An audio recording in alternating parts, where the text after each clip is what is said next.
Good morning, everyone, and welcome to the webinar. We're so glad to have you guys with us today.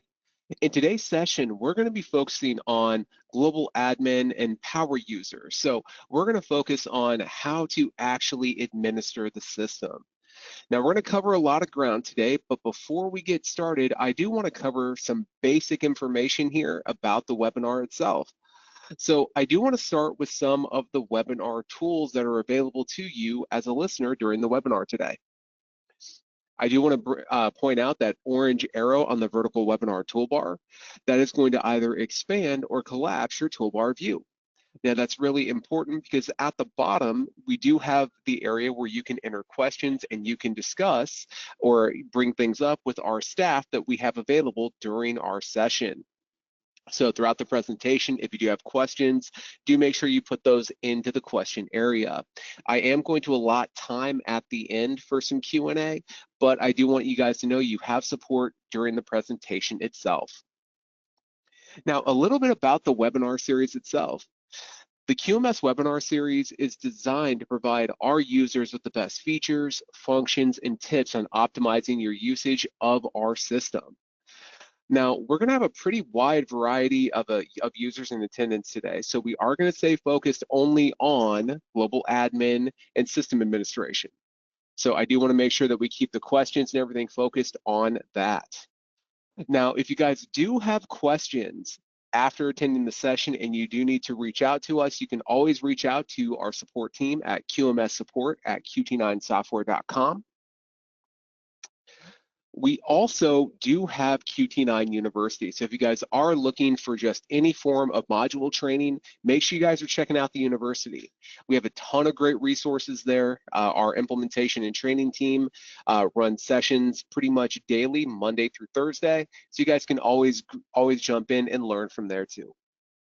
The last thing I do want to point out here is at the end of the webinar, there is going to be a really brief survey. If you guys could give us your feedback on the content that we're providing, we always want to make sure we're hitting the mark.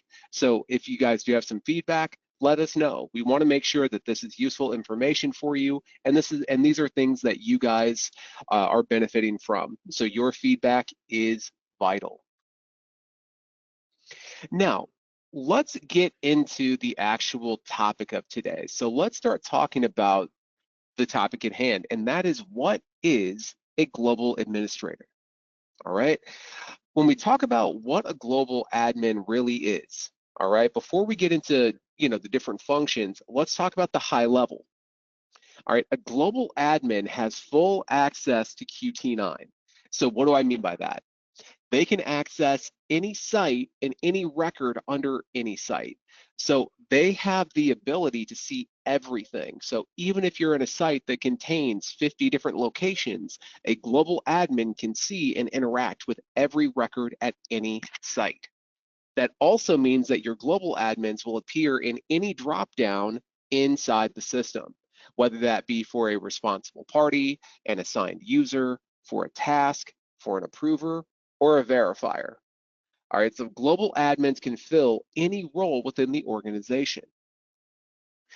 Global admins also have the ability to determine the site structure. So we're going to talk about site administration today. So it is important for you guys to keep in mind, global admins decide what that site structure is. Global admins also have the ability to update and change module settings for alerts. They can look at module preferences. So as an example, any module that has approvals, your global admins can determine the minimum number of approvals. The other key thing that your global admins have access to are your data import area. So when we're going to talk about a lot of information today. We're going to talk about some of the more discrete functions that a global admin can do, but at a high level, it's important to understand what a global admin really does for your organization. Now, you guys probably know this, but there are differing levels of administrator in the system. Global admin happens to be the highest. Now, one other key thing I do want to point out here is that there are other levels of administration or admin available. Now, you can see the hierarchy here on the screen. A global admin is the highest form or the highest level of access. Below that is a site admin. Site admin means that if somebody's a site administrator, that means at a specific site, they have access to every module. They have limited access to the manage maintain menu. Now, a big common question we get is how data admin interacts with everything else, because data admin, it fits into the hierarchy, but it has a very specific role. Data admin actually doesn't give you any rights without having site admin. All the data admin setting really does is give you full access to the manage maintain menu, which we're going to talk about today throughout our presentation. Now, the lowest level of admin that we have are module admins. And again, these are provided on a by site basis. So document admin means that if somebody's a document admin, that means they can be a responsible party for any document request. They can show up as an approver for any document request, and they have the ability to publish documents. So module admin doesn't give anything above that module. It's specific to that module. All right, so I put a couple examples here with document admin, preventative maintenance admin. Now, what I do want to start jumping into is getting into the system itself and showing you some of the differences and really starting to dive into what global admins really can do. All right, but again, I do want to point out, this is going to keep you in good stead when you're thinking about the way your admins are structured. So remember, global admin is the top, site admin, data admin are kind of parallel, module admin is the lowest level of admin function that's out there. All right, so always remember that. Now, let's get into a little bit more about global admin, and let's see it through the lens of the system. So I'm going to bring up QT9 QMS. Now, as a global admin, a couple key things I really want to point out to you is that global admin have access rights to this global menu and to this manage maintain menu, and also the integration menu. Now, global is the top level. When you guys make decisions at the global settings level, you are making decisions for every site underneath it. Now, we're going to talk about that as we go. But the key thing I want you guys to understand is when we talk about the global settings, you are dictating the rules for every site underneath your URL or your organization. All right, so I want to make sure that we understand that up front. Now, the key things that we're really going to focus on today is site administration. We're going to focus on global settings. We are going to talk about user-defined fields, the manage maintain menu, and we're also going to talk about user administration. Those are kind of like the key elements or the key ingredients of a strong power user inside the system, especially at the global level. So where we're going to start is site administration. So that is located here under that global menu under site admin.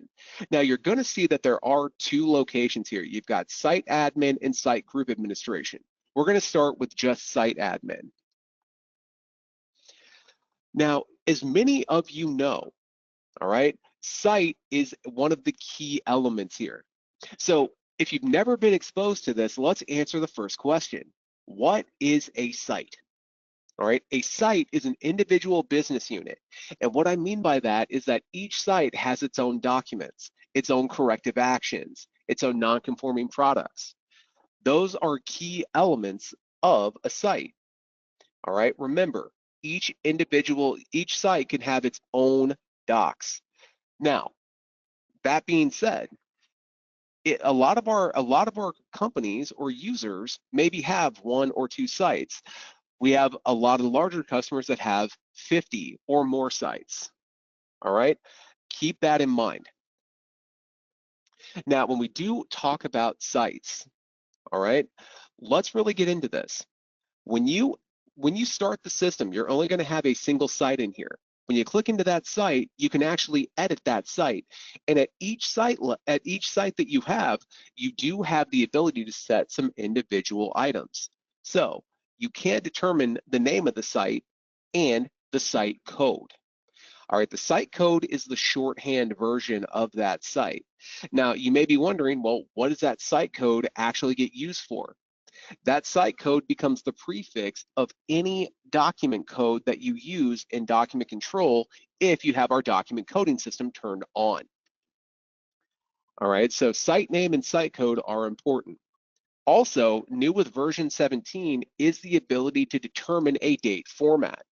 So if you are in a different country that uses a different date format than we do in the United States, we've got you covered. All right, so, and this is set at the site level. Each site can have its own date format. You also have the ability to toggle on your month abbreviation. So if you do want your sites to show up, or your the dates in your sites to show up with the prefix as like December 15th, 2025, you can have it look just like you see on the screen here if you check month abbreviation. Now, there is one other setting here that people tend to overlook, and that is the corporate training site. So what is a corporate training site? All right, a corporate training site essentially means if you tag a site with that, that means that you can share documents, job titles, employees, and training profiles for any site. So what we mean by that is essentially if something is checked as a corporate training site and you've got a job title that is the same across your entire organization, you do have the capability to use that corporate training site so you're not duplicating that information in multiple locations. Very, very helpful. All right, so corporate training site, just so you guys know, in current structure, you can have multiple sites with corporate training site. Very important. Now, each site that you have here, again, can have its own documents, its own records, important to keep in mind. The other thing I do want to address with sites is we do have some customers where they may have 2 or 3 sites, but they all share the same quality system. They all share the same documents, they all share corrective actions, things of that nature. In that case, they may only have one site, even though they have 3 physical locations. So site can really be subjective based off your usage case. All right, keep that in mind. Now, one other thing that I do want to point out here is site group. Now, site group administration, this is only going to show up if your global settings dictate it. But let's talk about what a site group really is. All right, a site group is a way to group your sites together and aggregate their data within a module grid. So I've got a really simple site group structure here. So our corporate site is Chicago, all right? So that's our corporate site. We do have site group for production, which is our Aurora site and our Detroit site. And we have our site group for distribution and logistics. So Indianapolis and Naperville. By having site groups, what this allows us to do is if I have, let's say, for example, corrective actions at both Aurora and Detroit, I can look up the site group and I can see all the corrective actions in the grid from that site group. All right, so site group is a very, very helpful way if you are in a multi-site configuration to group your different locations together and to be able to aggregate the data a little bit better.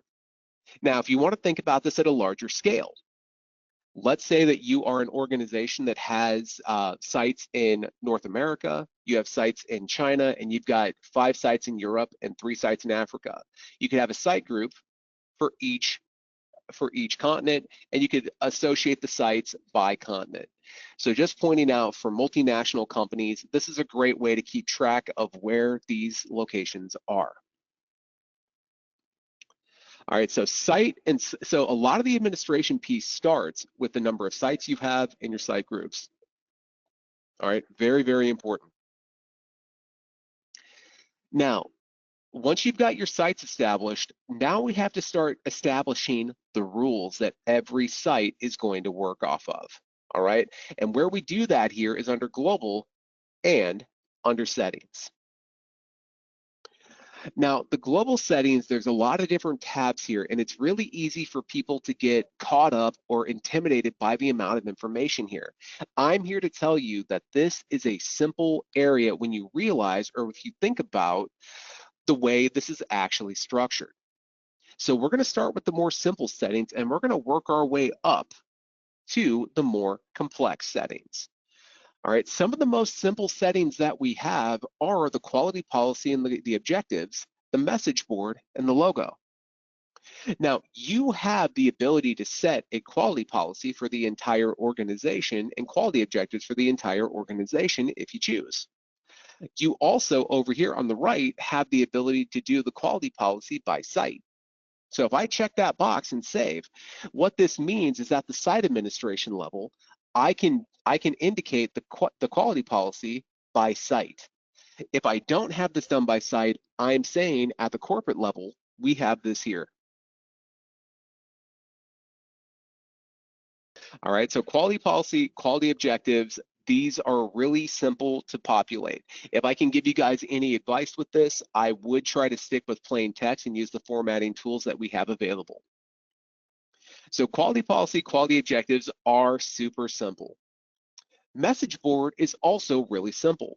So if you have messages that you want to share with your team, maybe you have upcoming audits, maybe you have some type of an announcement that you want to put out there, your message board is always available on the home screen. So if there is something that you want to post there, you can put it in the message board. All right, and again, message boards can be done for the entire organization, or you can do message board by site if you choose. The other thing that we do have here is the logo. Now, this is one of the easier locations, but it's important to realize why the logo is so useful. The logo isn't just something that appears up here on the branding at the top of the screen. This also appears on every printout of the system. Now, and when I mean every printout, I mean every record. So let's talk about corrective actions, non-conforming products, audits. These are all things that the logo is going to amend to. The only exception to that rule are documents from Doc Control, because we don't add anything to your documents. But for anything else, as far as your any other printout of the system, this logo is going to be amended to that printout. So keep that in mind. All right, so you can update your logo here at any point in time. So if your branding changes, you can update it here. The last thing you guys do want to take note of is if you are making changes, you have to keep it within the size and the format. So it can be no larger than 200 by 75 pixels, and the image must be either a PNG, a GIF, or a JPEG. All right, so these are three of the easier settings that are available here. All right, these are pretty self-explanatory. Now, the settings that tend to give people the biggest panic when they look at it first is the alerts and the approvals and miscellaneous. All right, so when you look under the alerts tab, you're going to see there's a bunch of submenus. Now, I don't want you to panic when you see all the separate tabs here. But here's the key thing. At its core, for all these tabs that you see here under the alerts tab, what you're really determining is when the system is going to be notifying people about assigned records. All right, it's really that simple. All right, so that being said, for audits, we use audits as the example here. 20 days prior to an audit, in this case, it is going to start showing up in the daily notification emails. All right, so when we talk about reminder time, 20 days, so 20 days prior, this is going to show up in those daily notification emails. Now, if you guys haven't seen these before, or if you guys don't know what we're talking about with a daily notification email, you guys decide on your daily notifications how often they come out. But what is contained in a daily notification email is really a summary of everything you owe the system, and it comes out one time per day, or it comes out every Monday, Wednesday, or Friday, or every Tuesday or Thursday. You ultimately decide what that notification occurrence really is. But when you see any of these settings in here, whether it's deviations, whether it is ISO actions, anything here. What you're really telling the system is 20 days prior, or however many days prior, is when it's going to start populating your daily notification email to remind you that you have something to work on. All right, so you as a global admin, you get to make that decision. All right, and you can see here for other for the other modules here, really what we're doing here is we are defining reminder times. All right, same thing with ISO actions. Verification reminder time, preventive action reminder time, maintenance, calibration reminder time, preventative maintenance reminder time. So again, when you think about alerts in macro, you really have to think about it. All you're really doing here is determining how long before you want to be notified.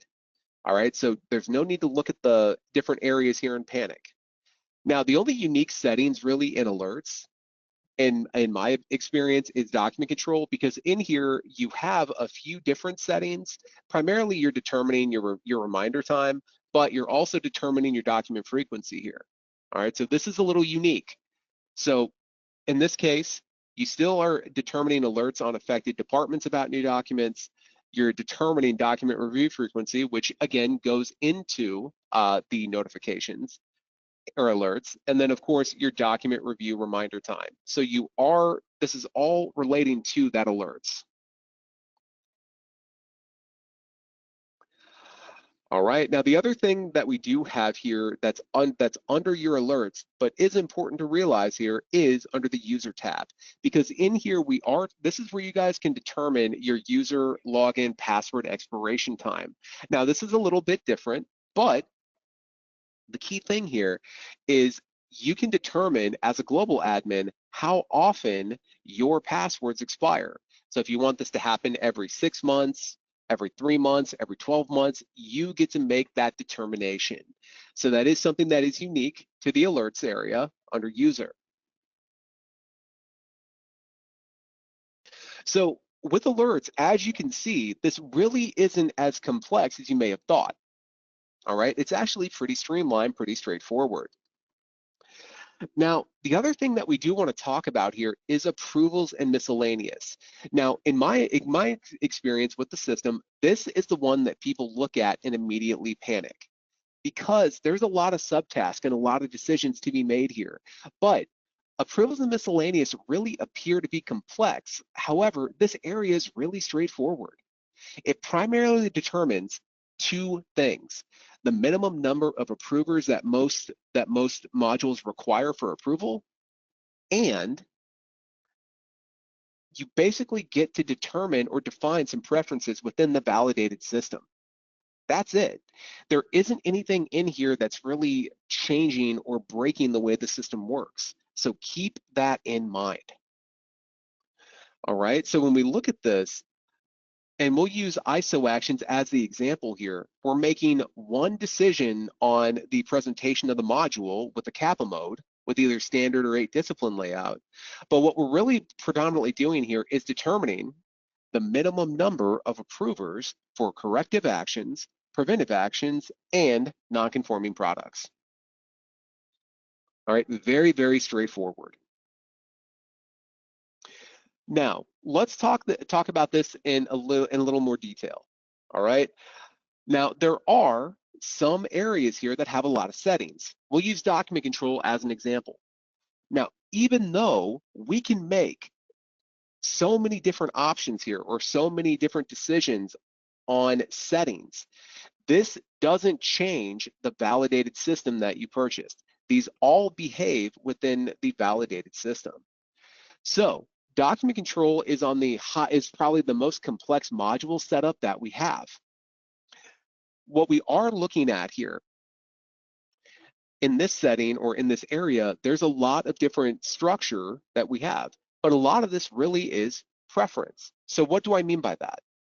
You can decide with document revision training. So if a document revision is going to generate a training record, do you want that training record created after the record has been, or after the document has been published, or after it's been approved, but before it's been published?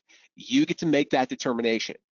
All right, and again, any changes I make here have no impact on the validation of the system. All right, but again, even though I can make decisions on different elements here, I'm still making some preference decisions and I'm still deciding the minimum number of approvers. All right, at a high level, that's all we're really doing. Now, there are some unique areas that you may want to keep in mind. So under the General tab, there are some unique items to General, such as inactivity lockout for the system. Now, if you guys haven't seen this before, this is like the screen lock on your computer. So if you set an inactivity to 15 minutes and you don't do anything in the system for that time frame, the system is going to lock you out. Now, that doesn't mean that it's going to kick you out and release the license. What it means is that it is going to lock you out like the screen lock on your computer, to where you have to re-authenticate to continue working in the system. So when you think about inactivity lockout, it is much more of a security measure than it is a license management measure. Now, I am going to teach you guys today how to actually kick somebody out of the system if you're a global admin. We're going to talk about that a little bit later on. But inactivity lockout is more for your security. You also do have the ability to determine default offset. So if you guys, again, haven't seen this, default offset really is where you have the ability to set the system for your time zone. The system is technically coded in UTC, and you use the default offset to make sure that your timestamps are correct for your time zone. So here in Central Time for us, we are at a -5 offset. When we do fall back, that will change to -4 or -6, depending on where you are. So just pointing out, default offset is an important element to make sure that your timestamps are correct. I would recommend for anybody, if you don't have those default offsets, reach out to us. We can provide them for you based on your time zone. Now, I did talk a little bit about site groups a little bit earlier on. So under the global menu, you saw that I have the site group administration. The setting that toggles that on or off is right here. So if I check use site groups, that site group administration tab will appear. If I deselect it, that means it will disappear. So do keep that in mind. Now, there are a couple other small features over here that you guys want to be aware of with concurrent user list. So when you guys go to the system, or when you guys hit the main page for the first time, it's going to show you how many licenses are tied up or currently available. If you check the box here, that'll actually hide the users. It'll just show you the number of licenses available. Now, we do have some of our customers that are very security conscious, so they don't want people to know who's actually logged in just on presentation to the system. If you want to hide that list, you can hide it. It's still going to show you the number of licenses that you have available or don't have available. The system is also set up for two-factor authentication. So if you as a organization require two-factor, we do have the ability to use 2FA.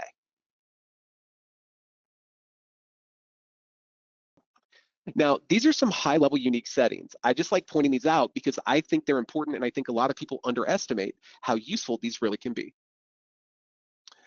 Now, the other thing I do want to point out here is the adding records in form. This kind of gives you guys an example of what you as a global admin get to make a decision on. Because to summarize this area down here at the bottom, it's very simple. If these permissions are checked, this is restricting who has the ability to add new customers, new products, and new suppliers on the fly. So what I mean by that is inside of a corrective action, if these are unchecked and somebody can't find a customer, they can just create the new customer, all right, or create a new product or create a new supplier. So if these are checked, then that's restricting who has the ability to add new customers, new products, or new suppliers on the fly. Global admin and site admin, we can do this anytime that we like. For a normal user, if these are checked, they would have to have the module and customer permissions to add a customer, products permission to add a product, supplier permissions to add a supplier. So these are ones that aren't explicitly stated sometimes, but I think they're important for you as a global admin and a super user to really understand. All right, so when we talk about the general tab, there's a lot of good information here. The other thing I do want to point out here is over on the far right-hand side, and that's on the password area. Now, this is really unique. And for any of our customers here that are in a medical device or any organization that really requires Part 11, 21 CFR, Part 11 compliance, this is an area that you want to be aware of because you do want to make sure you're requiring password for approval. If that setting is checked, all right, I do want you guys to keep in mind that if that's checked, anytime you do an approval of any form, the system is going to prompt you for that password. All right, so this just functions as your electronic signature.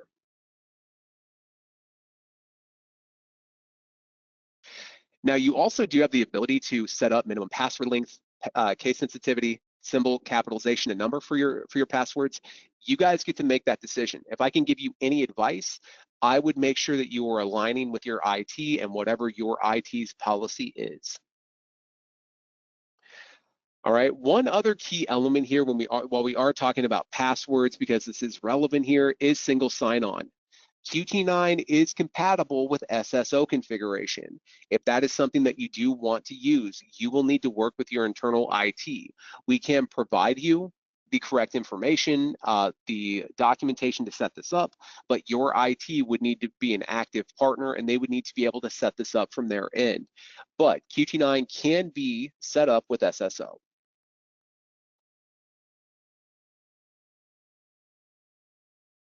Now, as you can tell, the approved and miscellaneous area, there's a lot of different tabs with a lot of different settings and options. Again, remember, we're primarily looking at minimum number of approvers and system preferences. All right. I really want to make sure you guys feel more comfortable with that because it's a really important thing to keep in mind. Now, one of the other major global settings that just about any power user needs to be aware of is UDFs, or user-defined fields. A lot of you have probably seen these in different modules throughout the system. Now, user-defined fields are really, really vital. And I say that because user-defined fields are your location to truly customize QT9. All right, so when we look at the different user-defined fields here, we can have different user-defined fields for all the different modules that you see here. Some modules have two sets. So as an example, for corrective actions, I have corrective action and supplier corrective action. All right, but predominantly, each module has their own set of user-defined fields. Now, as a global administrator or as a power user, it's vital for you to understand that these user-defined fields, you can build as many user-defined fields as you want. You can build as many sections with as many questions as you like, and you can make them required. Now, one really important thing that I like to communicate to everybody here, with your user-defined fields, this is not intended to help you recreate fully your form for a corrective action inside of QT9. It's to supplement what we already have and to help put in specific data that you may need to track. One of the easy traps to fall into is to put in, 50 different user-defined fields and make them all required. The problem with that is that you're really slowing down the workflow when you do that. So I always like to encourage people to be mindful of that when they are looking at structuring or building user-defined fields. Now, if you guys do want to talk more about this, if you guys do have questions about how to format user-defined fields, I really encourage you to reach out to support and request a Q&A with implementation so we can talk you through your usage case. There are sometimes the system may have some things to cover it. There are other times user-defined fields may be warranted. I want to make sure that you guys feel comfortable with this. So again, if you need to book time with the implementation team, make sure you reach out to support and they can get you routed to our team. But user-defined fields are a really vital location for just about any user inside of the system. Now, I have two last areas that I do want to touch before we move into another important area for our global admins. And I do want to make sure that we talk about how to kick a user out of the system. Now, as a global admin, you do have the capability to do it.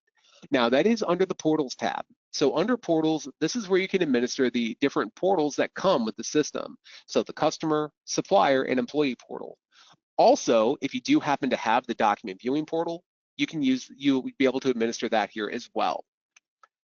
But the key thing I want to point out here is current user logins. In here, I can see all of the active users on the system.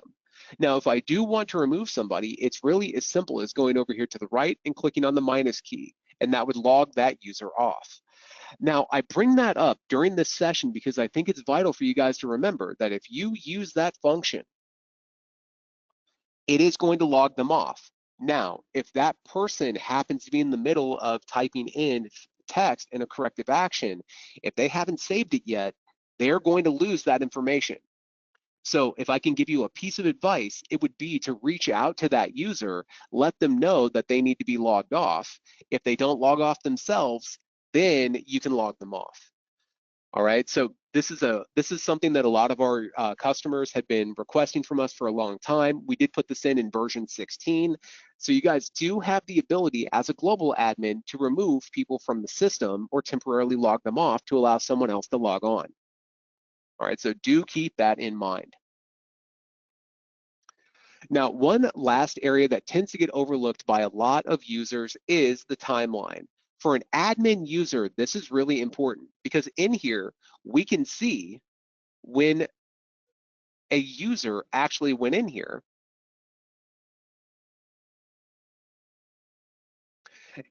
and made edits to the global settings. So we can see anytime things have been modified. So this timeline can be very, very important to see who made changes, especially if you're in an organization with multiple admin. So do keep that in mind. Now, the global settings menu is a really powerful location. All right. Now, user-defined fields, everything that we talked about is for every site. When you make changes in the current structure of the system at the settings area, every site plays by those rules. So whether that's user-defined fields, whether that is the number of approvers, when you determine it at the global settings level, it applies to every site. Now, in future versions, that may change, but in current structure, that is how the system operates.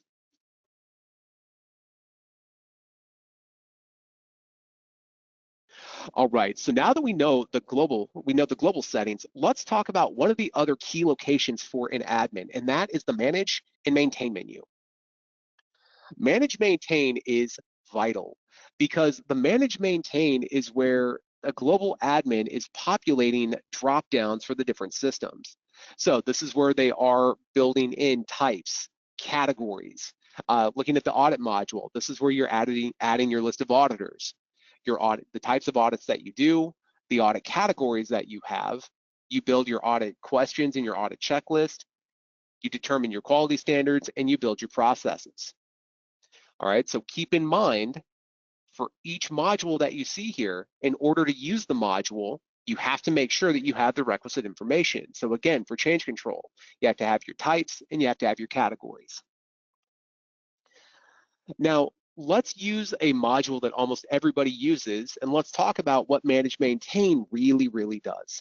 So I'm going to go down here to ISO actions because this is where we set up our corrective actions, non-conforming products, and preventive actions. Now, you're going to see that we have a couple things here. We have corrective action types, problem types, dispositions, and priorities. Now, for a global admin, it's important for you guys to remember when you see type on any of these, type is the primary level of categorization. So for a corrective action types are the primary level of categorization for corrective actions. Now, this is going to come preloaded with some information from QT9. You can decide if you want to use it or not, but it comes loaded with some information that work for just about any organization.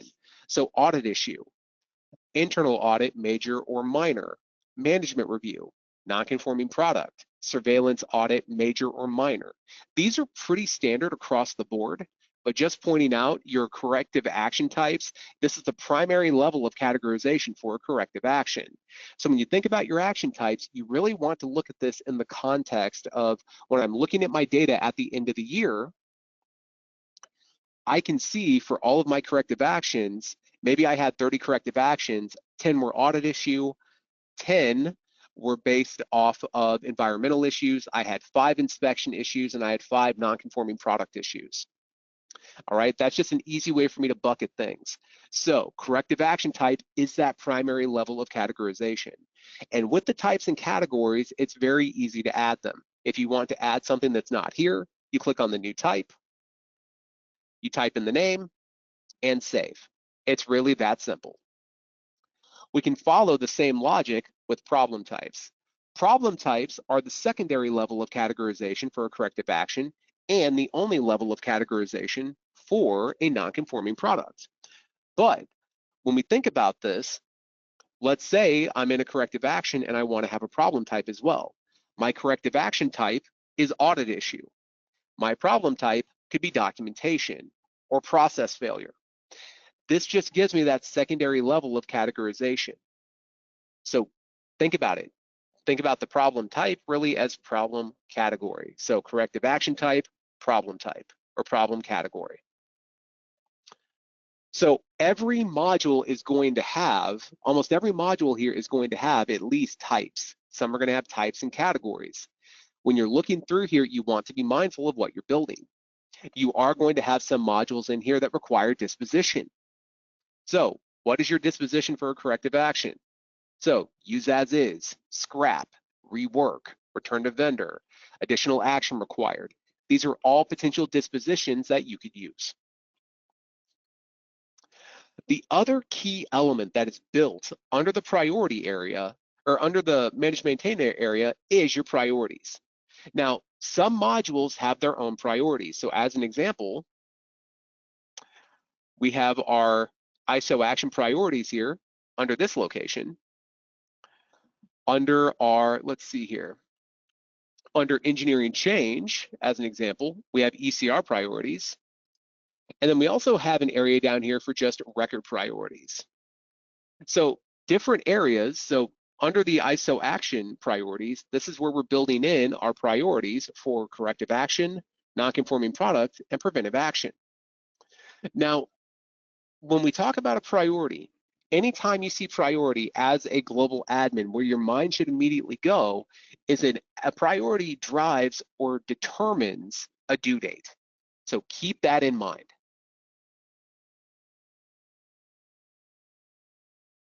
All right, so in this case, if I pick a corrective act or a priority for corrective action is high, that means it's due in 7 days. And when we mean due, it means it needs to be submitted for approval by that 7-day window. And reminder days, so 7 days prior to the due date, it's going to start showing up in the daily notification email. All right, so we're determining how long until this record needs to be submitted or completed, and how many days prior is it notifying us. All right, so when you see priority, this is vital. Now, there is the other area for maintain record priority, and this actually takes care of a few other modules, such as change control, safety incidents, projects, quality events, and risk assessment. So you can understand why manage maintain is such a vital location for module build out. Now, I do want all of you guys to know that when we go through our trainings, all right, whether it's corrective actions, whether it's, change control, deviations, anytime you go through a QT9 University training, for a module, we're going to teach you how to use the manage maintain menu for that specific module. So don't feel like you're on your own. You will have help when you attend things through the university. All right. We also have a lot of help built into the help center at the bottom of the screen. So manage maintain should not be an area that's scary to you, because really all you're doing is populating dropdowns for your modules. That's it. All right, so global settings, site administration, manage maintain, those are 3 really key locations. The last big thing that a global admin really does is user administration. And that's also another sub area under manage. You do have user admin. This is where you can determine or where you can add users to the system. Now, we have some great video content. We have some really good information in the Help Center on how to accomplish this. So I'm not going to spend a ton of time on it today. But what I do want to point out is that user administration is a key role for your global admins, all right? So manage user admin is where you can easily add people. You also have the ability to add approval groups inside of the user area. Now, again, if you guys haven't seen the approver groups, again, we do have content on that. We can make sure that that gets shared. All right, now I know we're right at the 45-minute mark here, so I do want to make sure that we have time for Q&A. I've seen a lot of questions flowing through, which is great, but I do want to have more of an open floor here. So if you guys have any questions that you would like me to discuss, please put those in the question area. I'll be more than happy to go through it with you and give you some feedback or at least answer your questions. So I want to give everybody time here. If you have some questions that haven't been addressed in today's session, drop them into the question chat. I'll be more than happy to try to answer those for you. So I'm going to give everybody time to enter some questions. While you guys are entering that, I do want to talk about some of the resources that are available to you while we're getting some questions in. One of the key things that a lot of my super users really do, they are constant and they are constantly at QT9 University. So this is where all of the module training occurs. So if you guys do want to see a full presentation on the module, this is where you guys can come to do it. All right. So that being said, you guys do have this. This should always be your first stop. We do run trainings. Like I said, there are 8 trainings a week. So you guys can attend as many as you like. You have unlimited access to this, so make sure you guys are utilizing that. The other thing I do want you guys to keep in mind is that you do have the Help Center. All right. The Help Center is vital to a lot of our users because this is going to give you a lot of information on how to actually use every element of the system. Some of our users are a lot more book-based, where they want to be able to read it, go do it. This is where you guys can go and do that. All right, so very important. And if you guys do, if after you guys go to the university and you check out the Help Center, if you still have questions, make sure you guys are sending contacts to support. They're there to help.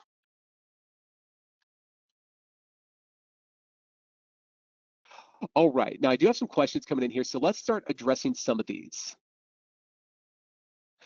One question that came in a couple times here, the recording of this webinar is going to be posted here on the news feed. So quickly, just so you guys know, it will get posted here just like these previous ones. So you do have the ability to go in here and you can actually see, we'll post the link so you guys can access it anytime. It's not going to be emailed out, but it will be here in the actual news feed.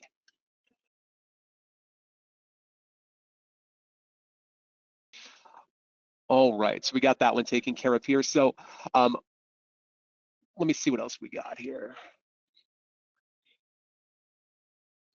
So we had one question here, can former employees be permanently removed from user administration? So when you guys do anything in the system, that's a really great question. When you guys delete anything in the system, it's always a soft delete. Now, if you remove a user, what we recommend doing is actually going in, selecting that user, and then you can inactivate them and then delete the user. If you inactivate and save, that means that their user is now null and void. They can't log in. If you delete the user, that just tags them as deleted. Now, if you do want to omit them from here, you can change up your sorting here, but they're still going to appear, all right? Because again, it is a soft delete. So once they're inactivated, they no longer have any access to the system, period. So actually deleting them fully out of the system doesn't allow for that, but it is something important to keep in mind. But that's a really great question.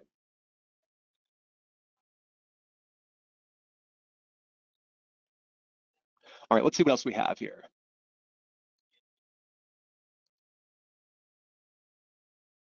So we actually had a really great question here from Tracy. So is there a way to run a report as an admin to see every user with overdue actions?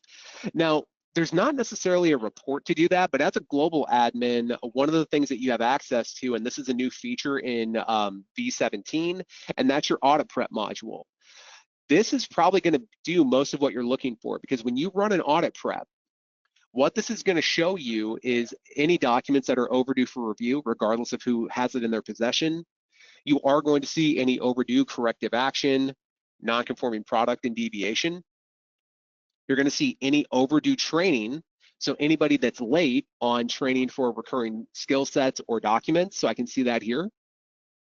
I can see any overdue gauges for calibration, overdue equipment, so I can see the maintenance activity and the piece of equipment that we have outstanding. I can see anybody with missing training. So anybody that has a training gap for skill sets and documents, so I can see that information. And I can see if we're missing records. So if we're missing, audits, if we haven't done any customer surveys, management reviews, supplier surveys.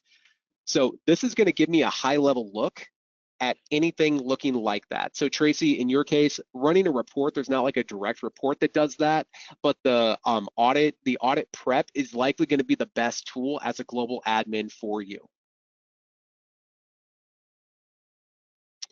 All right, so let's keep looking through here.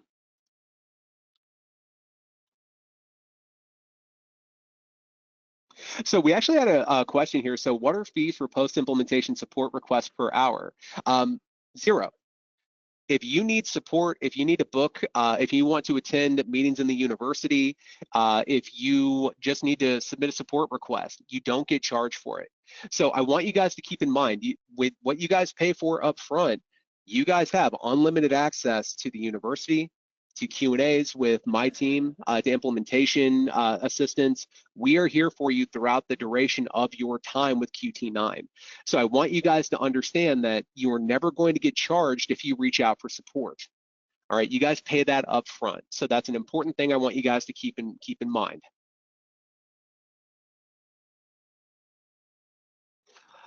All right, let's see what else we have coming here.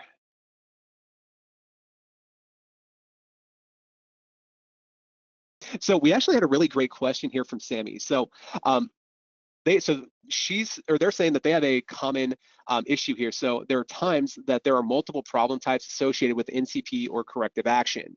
So that's a really great call out. In current structure, we only allow with corrective actions for a single type and a single problem type. Now, what a lot of people like to do with that, or a pro tip, is if they do have something specific they want to add or they need that secondary level, you can add a user-defined field so you can have an additional layer of types and categories. Because remember, your user-defined fields can be pulled into the grid views. So the ability to add an additional layer of categorization or an additional problem type would be in the user-defined fields. So Sammy, for your question, that would be my recommendation in current structure. In the future though, that may change, but for right now, the user-defined fields are probably the right response to that question.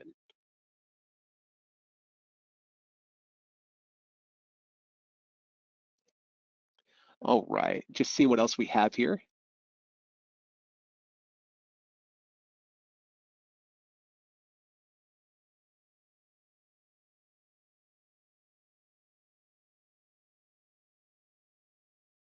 All right, so we did see so we did have a couple questions on bulk importing of users. We do have some good videos on that. I don't have time to fully go through the full edition of that and just with the time that we have remaining. But if you guys do want some content on that, make sure you indicate that in the survey and we can make sure we send you guys some videos that go over the actual employee user import. But the key thing is you're going to import them to, if you're talking about users, you're going to bring them into a single site. And then once they are at that site, you can go into the user itself and you can actually assign the different sites that somebody needs access to. Now, the other thing that you can do in here, so if you do need to bulk assign multiple sites to multiple users, that is something that can be done via bulk user admin.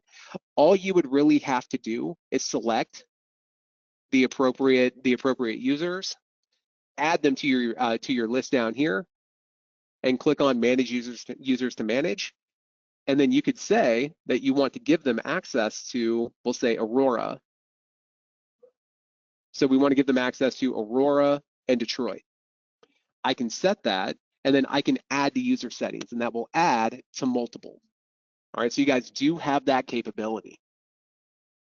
All right, so again, if you guys do want to see some information on that, let us know in the survey. We'll make sure we get that information to you.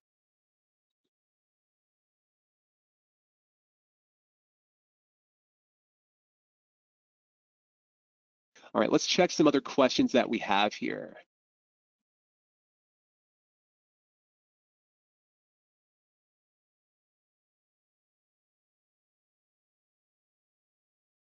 All right, so one moment here.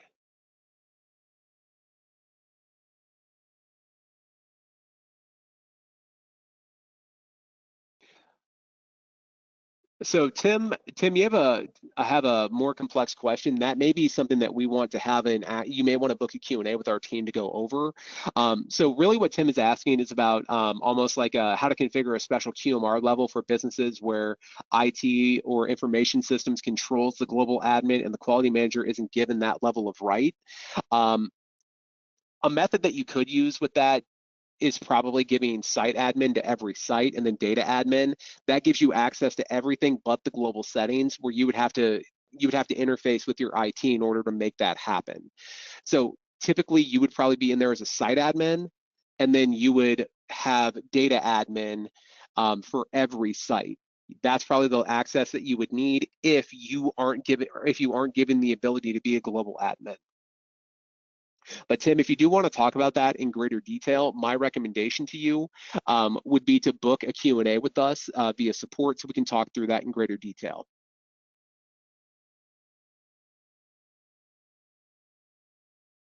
We did have a couple questions about newsfeed for on-premise customers.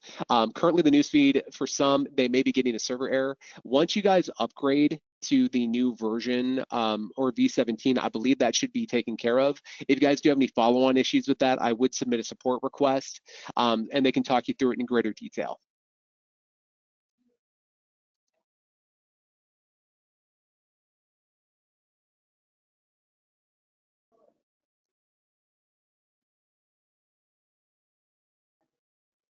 All right, I think we got most of the questions there. If we didn't address it fully, again, make sure you guys are putting that information here in the chat, or you guys can send it over to support and we can follow up with more detail.